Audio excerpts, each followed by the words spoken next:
Buenas tardes, último encuentro del día aquí en el auditorio de TICMAS en la Feria del Libro.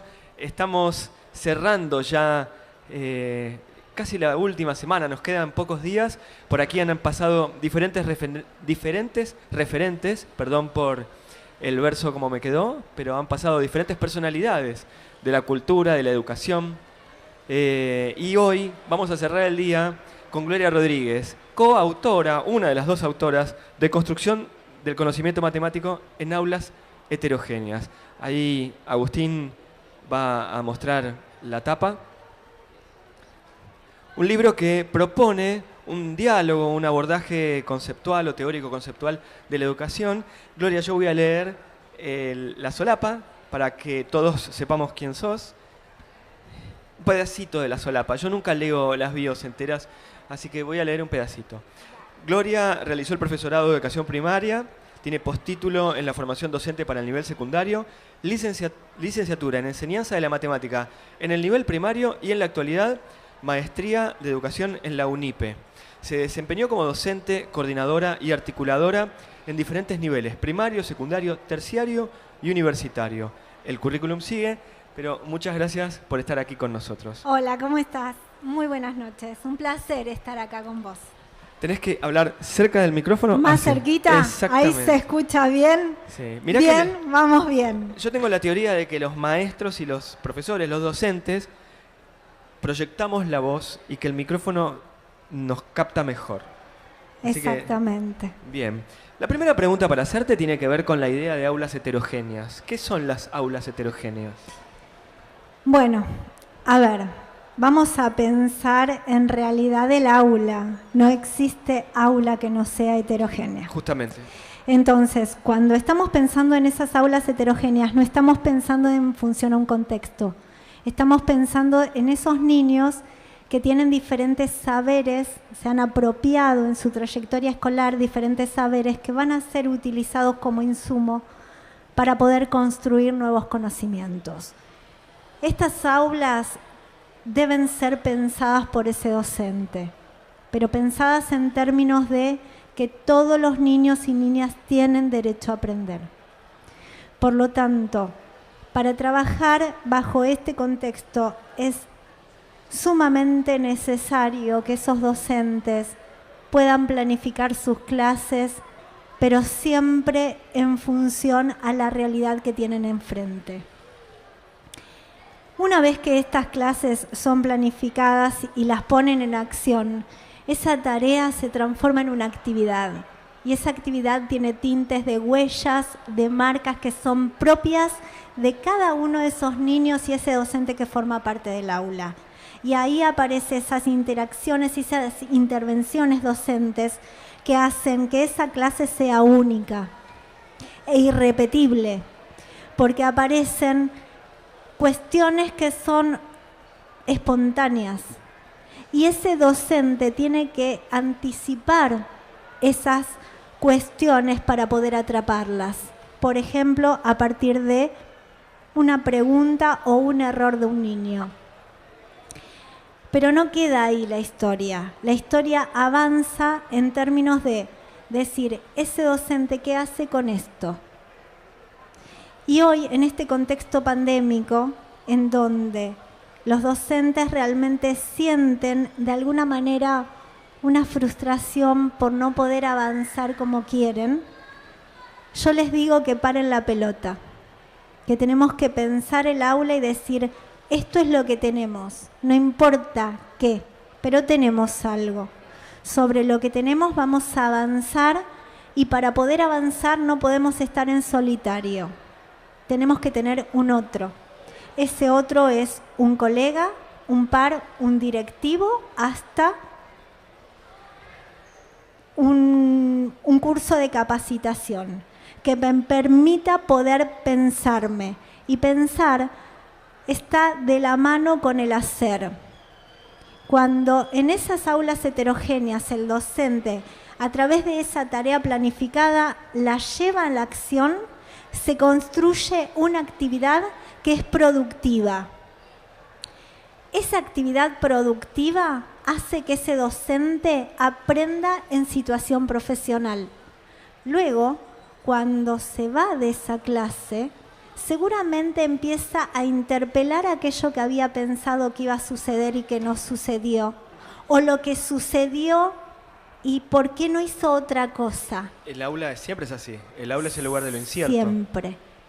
Y es el lugar de elección, pero aparte, esa es la impronta del docente y la autonomía que tiene para tomar decisiones en pleno desarrollo profesional, para hacer lo que hace y porque lo hace. Pero muchas veces, una vez que sale de esa clase, ahí aparece un aprendizaje profesional aún mayor, que tiene que ver con una construcción a partir de la reflexión propia con el hacer didáctico, que no es menor. Y los docentes en la vorágine en que viven muchas veces no se pueden detener a hacer estas puestas en escena para ver por dónde sigo. Por lo tanto, es un momento justamente para formar equipos de trabajos colaborativos y participativos. Cuando decís conocimiento matemático es una especie de caballo de Troya, porque en realidad lo que estás hablando es de la práctica docente en sí, del trabajo de cada uno de los maestros. Exactamente, pero si lo ligamos al trabajo matemático, el enfoque de la matemática, en la matemática yo brego y pienso y quiero que no haya más un niño de 5º año de secundaria que vos le preguntes, ¿qué vas a seguir? Y que no te responda a cualquier cosa que no tenga matemática. Me gustó igual que dijeras un niño de 5º año. Son señores que... Perdón, un adolescente de 5º año pensando que en esa trayectoria escolar responde eso porque eso arrancó con ese niño de 6 años. Entonces, esa construcción del conocimiento matemático tiene que ver con darle sentido a lo que aprende. Y ahí está la clave. Cuando el chico entiende y construye lo que está haciendo matemáticamente, tiene la lógica y el saber, ¿sí?, de que eso es un instrumento social significativo para llevarlo a la vida. Bueno, me parece un proyecto ambicioso. ¿Cómo se hace para llevarlo a cabo? No lo es. No lo es. ¿Sabés cuál es la clave? Que cada uno de los docentes se apropien de un enfoque y un marco metodológico que está tan claro, pero es tan complejo. Y para ello los docentes tienen que realmente formarse, ¿sí?, y entrar a la cancha en juego. Y no tener el miedo de encontrar estructuras, estrategias que resuelvan los chicos de una manera tal que puedan avanzar en pensar esos números. Por ejemplo, una de las cuestiones que planteamos en el libro es la resolución de problemas en esas aulas heterogéneas. Entonces decimos, los maestros nos dicen, ¿cuál es la dificultad matemática? Los pibes no saben resolver problemas. Ahora, yo te pregunto, hoy viernes 13. Bien, hoy es viernes 13. Dentro de 1000 días, ¿qué día de la semana es? No puedo saber, pero estamos cerca. Estamos cerca de lunes a domingo. Estamos cerca de lunes a domingo. ¿Hay algún problema en el enunciado, en la lectoescritura, en el interpretar ese enunciado? No. Ese es un problema real matemático. Ahí está el hueso. ¿Cómo esos chicos lo pueden resolver a partir de lo que tienen a mano? ¿Qué huellas hacer? Sin una fórmula, sin una instrucción, avanza por acá, por acá, por acá. ¿Sabés cómo se resuelve? Haciendo 1000 dividido 7. Claro. Y pensar ese resto. Sin embargo, puede haber algunos niños que empiecen a hacer una estructura de calendario, un cuadro, empezar a pensar, cada 7 se va a repetir el mismo día. A otros pueden llegar a entrar a pensar 1000 días, ¿cuántos años tengo? Ahí entramos en un juego de pensar, ¿podemos hacer eso? ¿Sí o no? ¿Y por qué? ¿Por qué sí? ¿Por qué no? No, no se puede, porque puedo caer en un año bisiesto. Porque no todos los meses tienen 30 días. Entonces, en definitiva, ¿a mí me interesa que me digan que cae martes o me interesa que se ponga en juego sobre la mesa todo lo que tienen cada uno de esos chicos en esas aulas heterogéneas que se conforma un colectivo de construcción de conocimientos matemáticos que van más allá del resultado de ese problema? Eso es construir matemáticamente. Ahora, para hacer eso, tenés que tener bien claro cómo gestionar esa clase. Por eso yo avanzaba al comienzo de la entrevista por el docente, porque no hay forma de la construcción matemática sin una gestión pertinente por parte del docente. Y para gestionar pertinentemente esa clase, para que todos los niños aprendan, nos debemos formar. Y esa formación no termina. ¿En qué sentido no termina? No termina porque en realidad nuestros niños, nuestras sociedades, nuestra diversidad áulica, nuestra escuela, está en continuo cambio. Entonces yo no tengo que pensar la matemática como un conocimiento cerrado conceptual. Yo tengo que pensar esa matemática desde el concepto, pero también desde la producción, y también desde esos saberes previos y esos saberes sociales que vienen de afuera hacia la escuela. Y los conocimientos que se aprenden en la escuela tienen que ser de forma tal que sean significantes para que esos chicos puedan utilizarlos en el afuera. Y eso es la construcción del conocimiento significativo que tantos docentes mencionan. No es fácil. Es un juego de ida y vuelta todo el tiempo. Por supuesto, ¿es complejo gestionarlo de esta manera? Y sí lo es, pero es fascinante. Es fascinante cómo podemos, a partir de una situación problemática pensada, analizada, anticipada, intervenida, absolutamente todos los niños pueden aprender. Parten desde un escalón personal para avanzar sobre uno superior. No importa el escalón de al lado. Eso es trabajar en aulas heterogéneas. ¿Sabés qué? Vas hablando y es como que las poleas se hicieran así adentro mío. Perfecto. ¿Y el objetivo es que todos lleguen al mismo o que cada uno llegue a sus lugares? Cada uno de nosotros somos seres individuales, personales. Todos tenemos nuestros tiempos y nuestros espacios. Bueno, pero y ahí viene el problema de la acreditación. No, porque en realidad tenemos unos contenidos a nivel, institucional, que son contenidos priorizados, básicos, no negociables. Los docentes decimos son no negociables cuando decimos este grupo para que pueda pasar al año siguiente debo mandarlo con esto. Si no tengo esto, yo no estoy comportándome como corresponde como profesional por ellos. Esa es la base. Después puedo tener infinidades de escalones para arriba, pero la base es esa. Y esa es mi priorización en términos de conocimiento. Y ahí aparece una evaluación.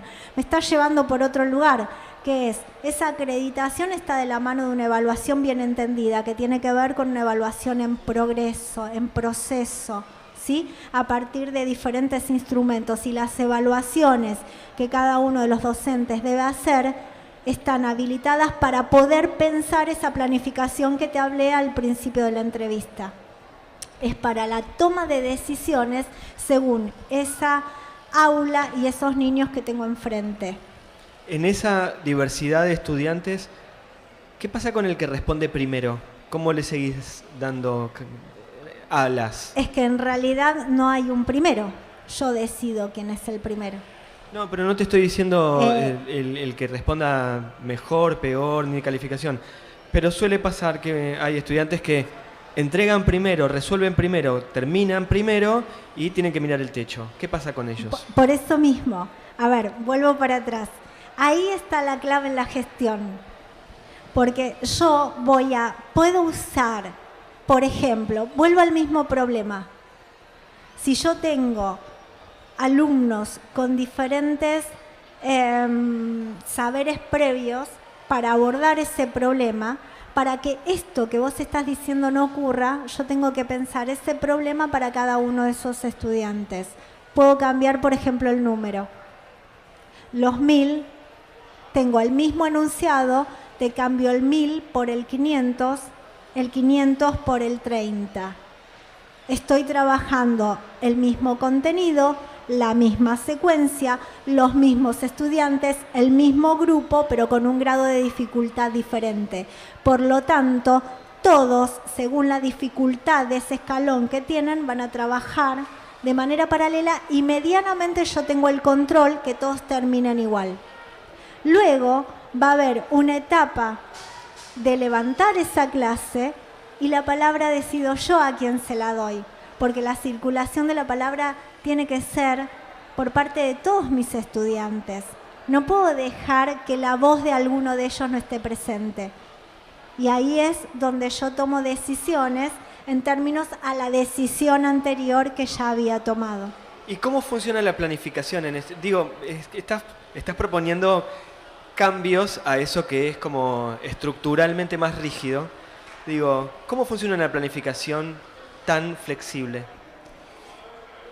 Es que en realidad, a ver, tenemos en principio una planificación anual en donde tiene un recorrido posible para esos contenidos priorizados que deben de estar presentes.